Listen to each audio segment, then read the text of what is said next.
So do I hold stock for Etsy or do I drop ship?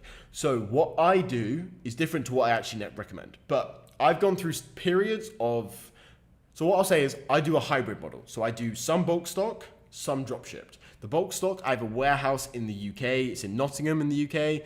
If you're from the UK, you know where that is, but it's north of England, basically, 2 hours away from London. So I have a warehouse there. I actually have a couple, but I have one like proper my warehouse. So I have staff, they're all my staff, my pension, my name's on the lease, and it's my warehouse. So we have a bunch of Etsy stock in there, as well as a couple different brands and a couple different businesses that I run as housed within that warehouse. So I have bulk stock because there's a couple benefits. So the main benefits are like fast shipping. Obviously, we ship out like same day and sometimes like same next day delivery, sometimes 2-3 day delivery.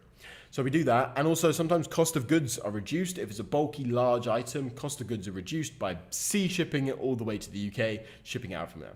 So we do a bit of that, and then also a lot of drop shipped. So I've gone through periods of like doing a lot of bulk stock, not much drop shipped, to like doing equal amount. And then now we're doing a lot of drop shipped and not so much bulk stock.